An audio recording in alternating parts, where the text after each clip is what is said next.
Hello, my name is Mary, and today I will share a story with you about how the most important thing to me was stolen: my phone. I know you might be thinking I'm a diva who can't live without her precious phone, but let me assure you that that's not the case. A few years ago, I lost both of my parents in a car accident. It happened on our way to my 18th birthday party. My mom had bought me balloons, and when I slightly opened the window, the wind carried the balloon right into my dad's face. My dad couldn't see the road clearly, and that's what caused the accident. The next day, I woke up in hospital to the sad news of my parents' death. I couldn't believe how someone's life could change 180 degrees all of a sudden.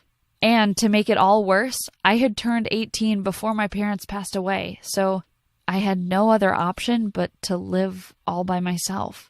I still went to school because I had a few months left before I graduated, and things were getting pretty tough because I was completely broke. What about my parents' money? Well, everything was transferred to the other family that was involved in the accident. You see, on top of dealing with my grief, the family whose car had crashed in the accident sued me for damages, and I ended up paying them compensation money after signing a settlement contract because Dad did not have car insurance. Thankfully, I still owned our house and didn't have to pay any rent, but I realized I had to find a job to keep food on my table. But my finals were coming up and I needed to study to get my diploma, so finding a part-time job was not easy. I applied at every place I knew, but they only needed full-time workers.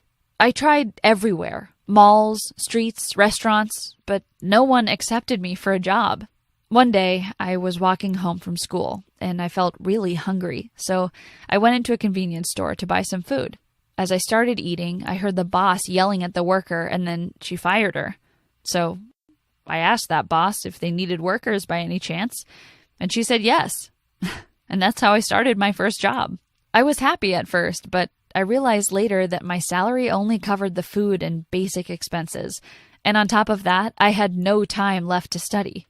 While everyone my age was excited about buying the new iPhone, I had to use an old broken one my parents had bought me. I also wore my dead mother's clothes because I literally had no money. One day at school, the teacher gave us a group assignment to work on, and I ended up in a group of 5. We decided that each time we'll meet at a different house so it would be fair to everyone, and I accepted that, even though I live alone and don't even have snacks to offer them. The first meeting was at Sarah's house. Her parents were so rich. When I walked into their house, I thought I was in some museum. My parents used to have money, but they weren't that rich. As we were walking up to Sarah's room, I was so curious about the place, but too shy to ask for a house tour. So when everyone was working on the school project, I said that I needed to use the bathroom and left her room. No one seemed to bother. I started to explore the house. There were so many rooms, and I had to check them out one by one. When I walked into her parents' bedroom, I saw a paper on the side of the bed and saw a blank document with a username and password on it. I couldn't stop myself. I snapped a photo of it. I really needed the money. I was shaking but excited at the same time. Maybe I can finally live like others. If I take a few $1,000s, no one will notice, right? I mean, they are so rich. I felt so guilty, so I told my friends I had to go home. When I got home, I decided to try and transfer the money to a post office near me. And guess what? It worked. First, I transferred $1,000. Then I waited a week and decided to see if anyone would notice anything.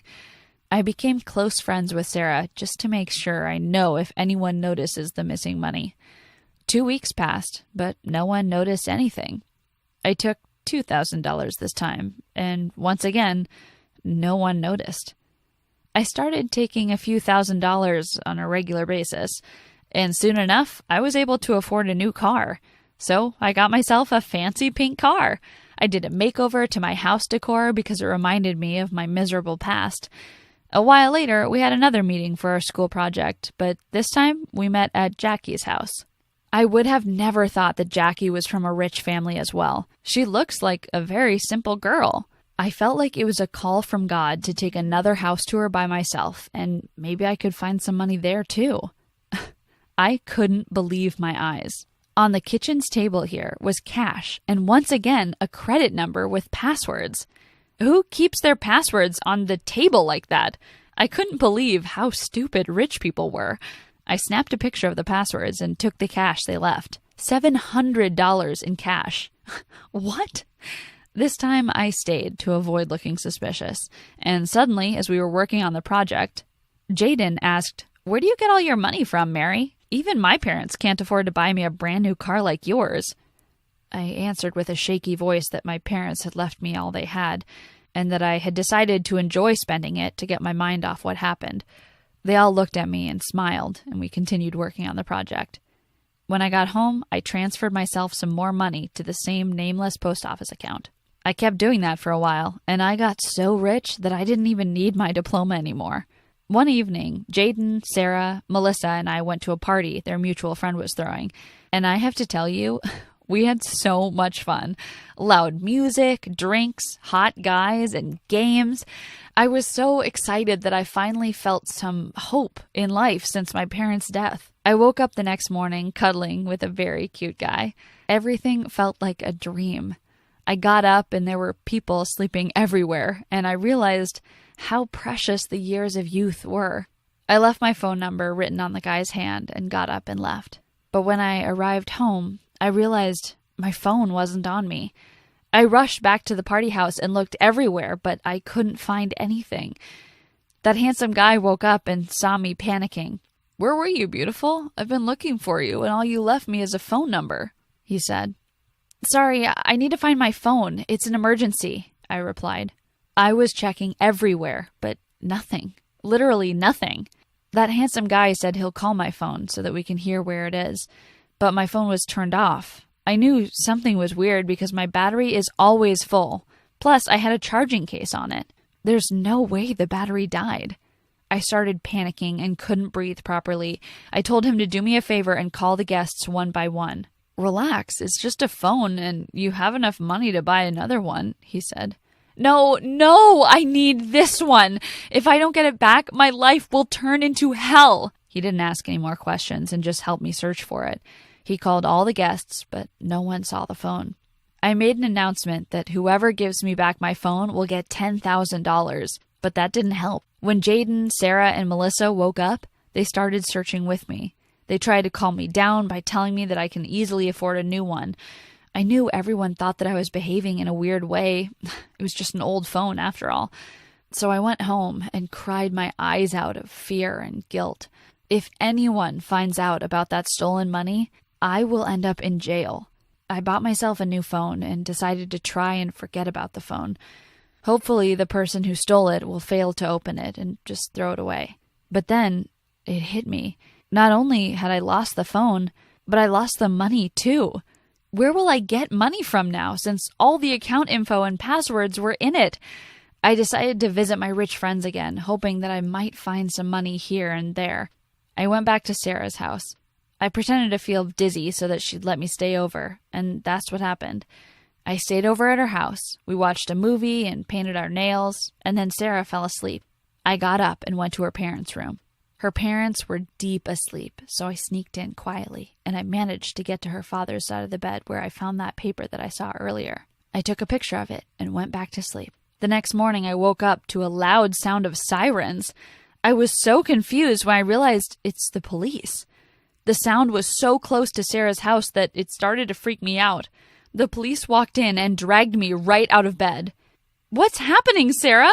I asked her as the police were walking me out, telling me I was under arrest for robbing 2 families. I saw Jaden and his family standing there. Jaden had my old phone in his hand. "Looking for this?" he asked. I was so terrified that I couldn't speak or cry. My life was ruined. They had known all along that I stole their money, so they kept putting the passwords right in front of me as a trap to catch footage of me stealing the money. They also had hidden cameras everywhere after the first time I stole. The officers took me to the police station and told me I have the right to get a lawyer, but I had no idea what to do next. I got a lawyer and told him everything I went through. He felt sorry for me and tried to get me a reduced sentence. And he said while I'm in jail, he'll try to win back the money I lost after my parents' death. He explained that if he was my lawyer back then, none of this would have happened. Also, that my parents' accident was not my fault and I shouldn't have paid anything for it. I spent a few years in prison, and my lawyer visited me on a regular basis. He brought me homemade food his mother prepared, and I started to have feelings for him. In a dark world where I have no one left and where everyone hates me, he gave me a chance to show the good side of me. Every day in prison, I waited for Thursday to come so he can visit me, and he did not miss a day. He always came to cheer me up with good news. I'm 24 now, and I live with this amazing person who got me out of my mess. His name is Jacob, and now we're married. I didn't get my diploma after all, but at least I got a warm home. We moved town so I can start a new life there. Jaden and Sarah's families got all their money back, and I got mine back. The prison was not a fun experience, and I wouldn't wish it upon my worst enemy, but I'm glad it's all over now, and I can live happily ever after with my Prince Charming. What do you think of my story? Please share your comments below, and don't forget to like and subscribe to the channel for more.